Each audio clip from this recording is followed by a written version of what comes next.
The leaders of China, Russia, and India are meeting together as China hosts a major Eurasian security summit. More than 20 leaders are expected at the Shanghai Cooperation Organization's meetings. China's leader, Xi Jinping, is using the summit to present China as a stable alternative to the U.S.-led world order. And this is happening as President Trump's tariffs upend trade negotiations and countries' alliances. One of the high-profile attendees in is India's Prime Minister Narendra Modi. It's his first visit to China in 7 years. Now, Russian President Vladimir Putin, also there, is expected to stay for 4 days.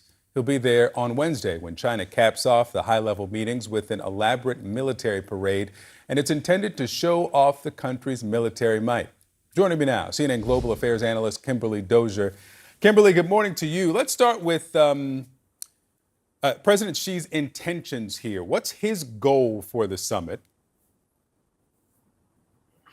Well, he is taking advantage of the tariff disarray to present China as the alternative and showing that he can master all of these forces together in a Eurasian economic, political, and military bloc of sorts that rivals anything that the West and the U.S.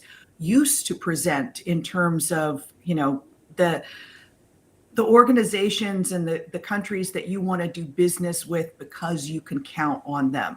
What Xi is sending a message to the world about is saying, we are the stable country, as you mentioned in your intro, whereas you never know what's going to come out of Washington next. Yeah, we're showing the video now of this bilateral meeting here between China and India, and Narendra Modi on the screen now. Talk about his involvement and his, I guess, growing alliance with China, considering just days ago the announcement of those 50% tariffs on Indian imports into the U.S. Yeah, India and China have been at odds for years over a border dispute and a clash several years ago that was deadly and killed several Indian forces. But the more Washington beats up on Delhi, the more Modi has reached out to China and also been embraced by Xi. The latest tariffs imposed on India are an extra 25%, totaling 50%. And that extra 25% is a complaint by the U.S. that India is buying crude oil from Russia. Now, this is hypocritical in a number of different ways. The U.S. isn't levying similar tariffs against China, which buys even more oil from Russia. And a large portion of the oil that India imports from Russia, it refines and then sells on to the European Union, which is supporting Ukraine. So why not beat up the European Union economically over purchasing this Russian oil? That's not happening. And so from the Indian point of view, this is manifestly unfair and another reason to take a look at who they do business with. And China's looking like the more stable partner. Yeah.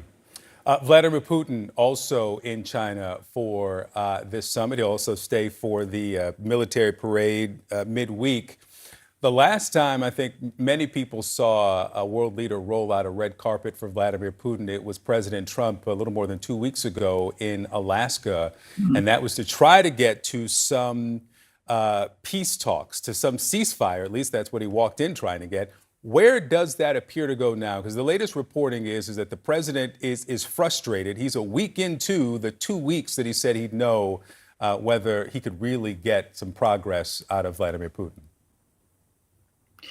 Yeah, the Alaska summit graced Putin with a photo opportunity, but he's made absolutely no sacrifices so far on the battlefield.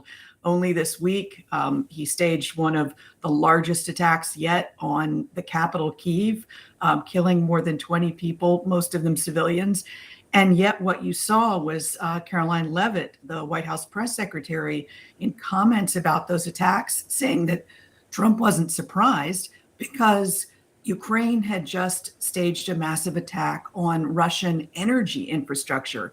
And when you look at the comparison of those two, energy infrastructure versus civilian apartment buildings, which were the primary target hit in Kyiv, it just shows you, at least it shows Ukrainians and Europeans watching this, that the White House doesn't seem to understand the difference between Russian aggression against Ukraine and how they've targeted civilians on a regular basis, and Ukraine being the underdog, trying to target the energy infrastructure just as a way to survive and cripple the Russian war machine.